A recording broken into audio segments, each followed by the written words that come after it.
സാറേ 3 വർഷത്തോളം നീണ്ടു നിൽക്കുന്ന റഷ്യ ഉക്രൈൻ യുദ്ധം അവസാനിക്കാൻ പോകുന്നു. സൗദിയിൽ വെച്ച് നടക്കുന്ന ഒരു ഒത്തുതീർപ്പ് ചർച്ചയിൽ. അങ്ങനെയാണെങ്കിൽ 25% സ്ഥലം ഉക്രൈൻ്റേത് ഇപ്പോൾ റഷ്യയുടെ കയ്യിലാണ്. എങ്ങനെയായിരിക്കും ഈ ഒത്തുതീർപ്പ് മുന്നോട്ട് പോവുക? വലിയ നഷ്ടമായിരിക്കും ഉക്രൈൻ ഉണ്ടാവാൻ പോകുന്നത്.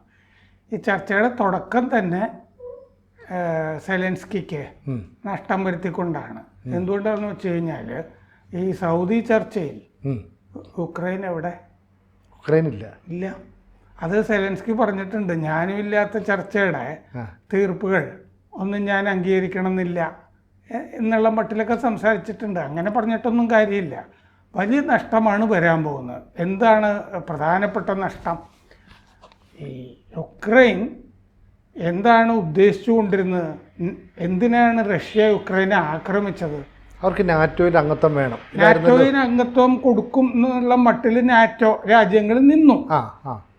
ആ ഘട്ടം അത് ഈയിടെ തുടങ്ങിയതൊന്നുമല്ല. യുക്രൈന് നാറ്റോ അംഗത്വം കൊടുക്കുക എന്നുള്ള പരിപാടി കൊടുക്കും എന്നുള്ളൊരു തോന്നൽ റഷ്യക്ക് ഉണ്ടായപ്പോൾ റഷ്യയുടെ വാതിൽക്കൽ ഈ നാറ്റോ, അതായത് ഒരു പടിഞ്ഞാറൻ ഹെഗമണി ഇല്ലേ, അധീശത്വം, അത് വാതിൽക്ക വന്ന് നിൽക്കുന്നത് പുട്ടിന് ഇഷ്ടമല്ല. ആ പരിപാടി വേണ്ട എന്നുള്ളത് കൊണ്ടാണ് ഈ പഴയ സോവിയറ്റിൽ നിന്ന് വിട്ടുപോയ പല റിപ്പബ്ലിക്കുകളും ഇപ്പം നാറ്റോയിലുണ്ട്. യൂറോപ്പിൻ്റെ ഭാഗമായിട്ടുണ്ട്. അപ്പോൾ അത് റഷ്യക്ക് ഇഷ്ടമല്ല. പുട്ടിനും പണ്ട് മറ്റേ ഇതിനു മുമ്പും ഭരണാധികാരികളുള്ളപ്പോഴും ഒക്കെ യെൽസിൻ ഒക്കെ ഇത് റേസ് ചെയ്തിട്ടുള്ളതാണ്.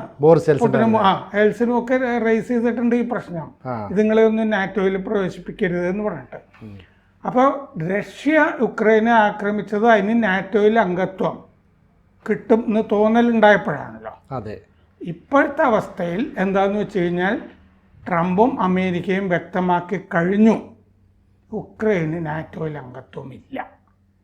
എങ്കിൽ മാത്രമേ ഈ ഒത്തുതീർപ്പോട്ട് മുന്നോട്ട് പോകൂ എന്നുള്ള രീതിയിലായി അല്ലേ? അങ്ങനെയാണ് വരാൻ പോകുന്നത്. നാറ്റോയിൽ അംഗത്വം ഒന്നും ഉണ്ടാവില്ല. ബാക്കി മാത്രമല്ല, അവിടുത്തെ ഈ മറ്റേ ധാതുക്കളില്ലേ, അപൂർവ ധാതുക്കൾ, മിനറൽസ്, റെയർ എർത്ത്, അതൊക്കെ നമുക്ക് കിട്ടിയാൽ കൊള്ളാമെന്നും ട്രംപ് പറഞ്ഞിട്ടുണ്ട്. എന്നുവെച്ചാൽ കുറച്ച് കമ്പനിക്കാർ അങ്ങോട്ട് വരാമെന്നും പറഞ്ഞിട്ടുണ്ട്. അപ്പോൾ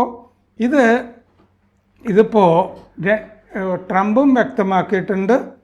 പിന്നെ ഫെബ്രുവരി 12 ഈ കഴിഞ്ഞ ഫെബ്രുവരി 12 അമേരിക്കൻ പ്രതിരോധ സെക്രട്ടറി പീറ്റ് ഹെക്സേത്ത് പറഞ്ഞു, യുക്രൈന് നാറ്റോ അംഗത്വം പ്രായോഗികമല്ല.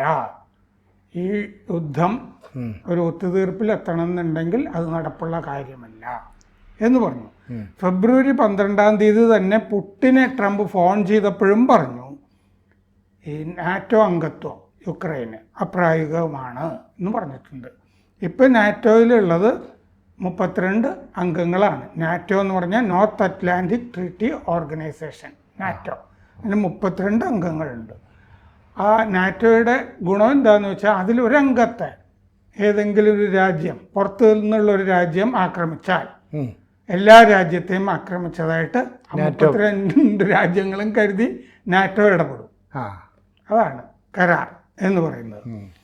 2008 ഏപ്രിൽ 3 ബുക്കാറസ്റ്റിൽ നടന്ന ഉച്ചകോടിയിലാണ് യുക്രൈനെയും ജോർജിയയും, രണ്ടും പഴയ സോവിയറ്റ് റിപ്പബ്ലിക്കുകൾ, യുക്രൈനെയും ജോർജിയയും നാറ്റോയിൽ അംഗത്വം കൊടുക്കുന്നത്. ആ നാറ്റോ ഉച്ചകോടിയാണ് യുക്രൈന് അംഗത്വം കൊടുക്കുന്നത്. ജോർജിയയുടെ പേരും കൂടി ഉണ്ടായിരുന്നു. അംഗത്വം കൊടുക്കുന്നത് സ്വാഗതം ചെയ്തത്. അപ്പോൾ 2008 മുതലേ ഇതിനുള്ള ശ്രമങ്ങൾ ആരംഭിച്ചു. യുക്രൈൻ അംഗത്വം കൊടുക്കുന്നു പറഞ്ഞിട്ട് ഇങ്ങനെ പ്രലോഭിച്ചു കൊണ്ടിരിക്കുന്നു എന്ന് പറയാം. ടേംസ് ആൻഡ് കണ്ടീഷൻ വരട്ടെ ഇങ്ങനെ പറഞ്ഞുകൊണ്ടിരിക്കുന്നു. അപ്പോൾ ഈ റഷ്യയുടെ പ്രകോപനം ഇതാണെന്ന് നമ്മൾ പറഞ്ഞല്ലോ പ്രധാനമായിട്ടും. അപ്പോൾ യുക്രൈൻ എപ്പോഴായിരിക്കും അംഗമാകുക എന്നൊന്നും നാറ്റോ ഇതുവരെ പറഞ്ഞിട്ടില്ല. അംഗത്വം സ്വാഗതം 2008 തന്നെ ചെയ്തിട്ടുണ്ട്, 16 കൊല്ലം മുമ്പേ ചെയ്തിട്ടുണ്ട്. പക്ഷേ അമേരിക്കയുടെ നയത്തിൽ ഇപ്പോൾ സംഭവിച്ചിരിക്കുന്നത് മൗലികമായ മാറ്റമാണ് വന്നിരിക്കുന്നത്. അതാണ് വ്യത്യാസം. മുമ്പിങ്ങനെ ഞങ്ങൾ കൊടുക്കാം, ആലോചിക്കുന്നു എന്നൊക്കെയാണല്ലോ പറഞ്ഞുകൊണ്ടിരിക്കുക. ഇപ്പോൾ ട്രംപും ഈ പീറ്റ് ഹെക്സേത്ത് അമേരിക്കൻ പ്രതിരോധ സെക്രട്ടറിയും പറഞ്ഞിട്ടുണ്ട്, ഈ നാറ്റോ അംഗത്വം തരില്ല. പ്രായോഗികമാണ് എന്ന് പറഞ്ഞാൽ ആ നാറ്റോ അംഗത്വം ഇല്ല, ഞങ്ങൾ റഷ്യയുടെ കൂടെയാണ്. സ്പഷ്ടമായിട്ടൊക്കെ വ്യക്തമാക്കുമല്ലേ? അത് വ്യക്തമാക്കിയിട്ടുണ്ട്. അതാണ് ഈ സൗദി ചർച്ചയുടെ പശ്ചാത്തലത്തിൽ കിടക്കുന്നത്. 1990 ജെയിംസ് ബേക്കർ, അന്ന് ജോർജ് ബുഷാണ് അവിടെ പ്രസിഡന്റ്. ജോർജ് ബുഷിൻ്റെ വിദേശകാര്യ സെക്രട്ടറി ജെയിംസ് ബേക്കർ ഗോർബച്ചേവിനോട് പറഞ്ഞു, 1990 എന്ന് പറയുമ്പോൾ Gorbachev 1991 Soviet union പിരിച്ചുവിടുന്നത്.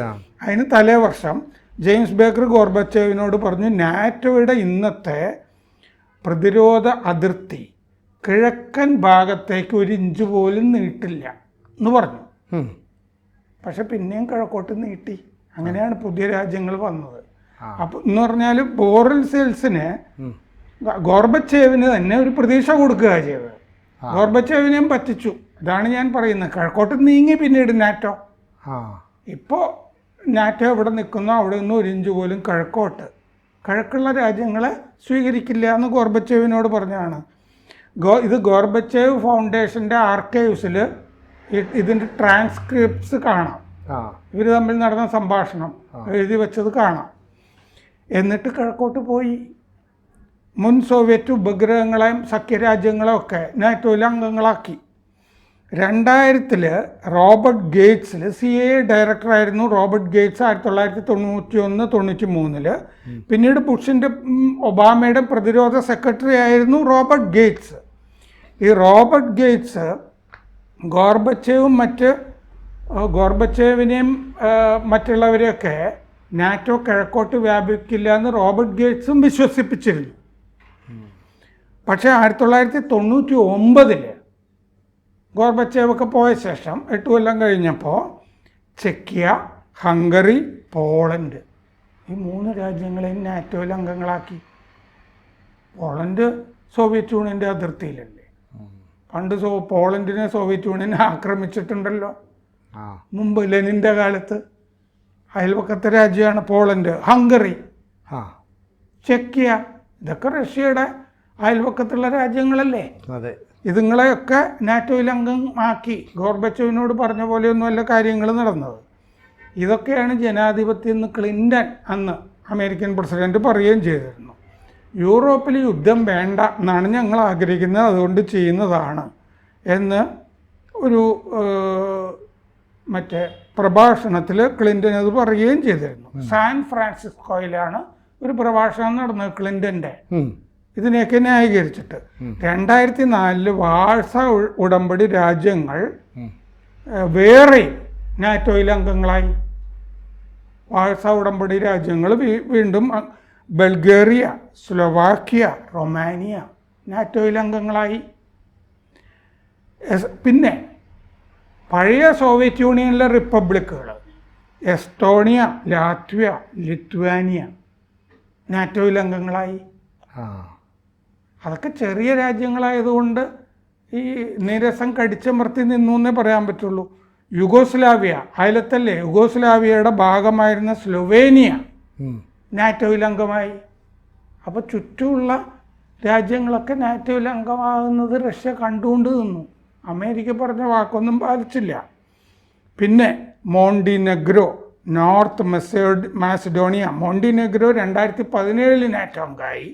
North Macedonia 2020 അംഗമായി. കിഴക്കൻ യൂറോപ്പിൽ അല്ലേ പഴയ കമ്മ്യൂണിസ്റ്റ് രാജ്യങ്ങളൊക്കെ ഉള്ള സ്ഥലമല്ലേ, ചെക്കോസ്ലോവാക്യ, ഹംഗറി എന്നൊക്കെ പറയുന്നത് അല്ലേ കിഴക്കൻ യൂറോപ്പ് എന്ന് പറയുന്നത്. ഈസ്റ്റേൺ യൂറോപ്പ് അവിടെ മുഴുവൻ നാറ്റോ ശക്തമായി.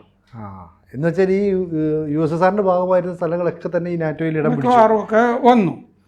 അപ്പോൾ നാറ്റോ ചാർട്ടർ 1949 ഉണ്ടാക്കി. അതിൻ്റെ ആർട്ടിക്കിൾ 5-ാം വകുപ്പിൽ പറയുന്നുണ്ട്, അതാണ് ഏത് രാജ്യത്തെയും ആക്രമിച്ചു കഴിഞ്ഞാൽ അത് എല്ലാ രാജ്യത്തെയും ആക്രമിച്ചതായിട്ട് കരുതും എന്ന് പറയുന്ന വ്യവസ്ഥ 5-ാമത്തെ വകുപ്പിലാണ്. പക്ഷേ ഈ യുക്രൈന് നാറ്റോ അംഗത്വം കൊടുക്കുന്നതിന് ജർമ്മനി ഒന്നും ആദ്യകാലത്ത് അനുകൂലമായിരുന്നില്ല. 1997 മുതൽ റഷ്യ യുക്രൈന് ഈ അംഗത്വം കൊടുക്കുന്നതിന് എതിരാണ്. യെൽസിൻ ക്ലിൻ്റനോട് മുൻ സോവിയറ്റ് റിപ്പബ്ലിക്കുകളെ ചേർക്കരുതെന്ന് ആവശ്യപ്പെട്ടിരുന്നു യെൽസിൻ യുക്രൈനുമായി. കാരണം ഈ യുക്രൈൻ്റെ കാര്യം കുറേയും കൂടി അപകടകരമാണ്. എന്താണെന്ന് വെച്ചാൽ യുക്രൈനുമായിട്ട് റഷ്യക്ക് 2000 കിലോമീറ്റർ അതിർത്തിയുണ്ട്. കരയും കടലുമായിട്ട് 2000 കിലോമീറ്റർ അതിർത്തിയുണ്ട്. റഷ്യയെ വിഴുങ്ങാം. റഷ്യ യുക്രൈനെ ആക്രമിച്ചു കഴിഞ്ഞാൽ നാറ്റോയ്ക്ക് ഈ 2000 കിലോമീറ്റർ അതിർത്തിയിൽ എവിടെ നിന്നും ആക്രമണം നടത്താം. അതുകൊണ്ട് യുക്രൈൻ നാറ്റോയിൽ അംഗത്വം യുക്രൈന് കിട്ടുക എന്ന് പറഞ്ഞാൽ അപ്പം തന്നെ യുദ്ധമാണ് എന്നാണ് റഷ്യയുടെ തീരുമാനം. അപ്പോൾ ബുഷാണ് ഈ മുൻകൈ എടുത്തത് യുക്രൈനെ ചേർക്കാൻ വേണ്ടി. ഫ്രാൻസും ജർമ്മനിയും അതിനെതിരായിരുന്നു ആ സമയത്ത്. 2014 പുടിൻ ക്രിമിയയെ പിടിച്ചെടുത്തു. 2022 ഡോൺബാസിനെ ആക്രമിച്ചു 2 കൊല്ലം മുമ്പ്. അങ്ങനെയാണല്ലോ ഇതൊക്കെ തുടങ്ങുന്നത്. 2024 ജൂലൈയിൽ വാഷിങ്ടൺ ഉച്ചകോടിയിൽ തീരുമാനിച്ചത്. 2024 വാഷിങ്ടൺ ഉച്ചകോടിയിൽ ജൂലൈയിലാണ് നടന്നത്. യുക്രൈന് നാറ്റോ അംഗത്വം കൊടുക്കാം എന്നുള്ളതായിരുന്നു തീരുമാനം. ജൂലൈയിലല്ലേ? അതാണ് പെട്ടെന്ന് മാറിയിരിക്കുന്നത്. അതുകൊണ്ട് യുദ്ധത്തിന് കാരണമായ പ്രശ്നമുണ്ടല്ലോ, അതിപ്പോൾ ഇല്ല. യുക്രൈന് അംഗത്വം കൊടുക്കില്ല. അതാണ് ഇപ്പോഴത്തെ തീരുമാനം. ആത്യന്തികമായി ശരിക്കും സെലൻസ്കി കബളിപ്പിച്ചു അല്ലെ പറഞ്ഞു പറ്റിച്ചു എന്ന് പറയുന്ന പോലെ ആവും. അത് പറഞ്ഞു പറ്റിക്കുകയാണ് ചെയ്തത്. മാത്രമല്ല, ഞാൻ ഈ ട്രംപിൻ്റെ കഴിഞ്ഞ ദിവസത്തെ സംസാരത്തിലൊക്കെ കണ്ടത് എന്താണെന്ന് വെച്ച് കഴിഞ്ഞാൽ, ട്രംപ് പറഞ്ഞൊരു വാചകം വളരെ ചർച്ചയായതായിട്ട് ഞാൻ കണ്ടില്ല. യുക്രൈനിൽ താമസിയാതെ തെരഞ്ഞെടുപ്പ് നടക്കും എന്ന് പറഞ്ഞിട്ടുണ്ട്. എന്ന് പറഞ്ഞാൽ സെലൻസ്കിയെ മാറ്റുന്നതാണല്ലോ. അതെ, അത് അടുത്ത കാലത്ത് തന്നെ സെലൻസ്കിക്ക് എതിരായിട്ടുള്ള ജനവികാരമൊക്കെ ഉയർന്നിരുന്നു യുക്രൈനിലല്ലേ. ഇയാളൊരു നല്ല ഭരണാധികാരി അല്ല എന്നൊക്കെ പറഞ്ഞിട്ട്. അതിന് മുമ്പത്തെ ഭരണാധികാരിയാണെങ്കിൽ റഷ്യയുമായിട്ട് ചേർന്ന് നിൽക്കുന്ന ആളാണ്. റഷ്യയിൽ നിന്ന് കോഴയൊക്കെ മേടിച്ചിരുന്നു എന്നൊക്കെ ആരോപണമൊക്കെ ഉണ്ടായിരുന്നതാണ്.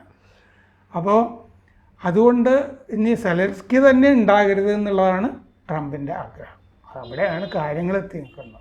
കൂടുതൽ വാർത്തകളും വിശേഷങ്ങളും നിങ്ങളിലേക്ക് എത്താൻ ABC മലയാളം സബ്സ്ക്രൈബ് ചെയ്യുക, ബെൽ ബട്ടണും അമർത്തുക.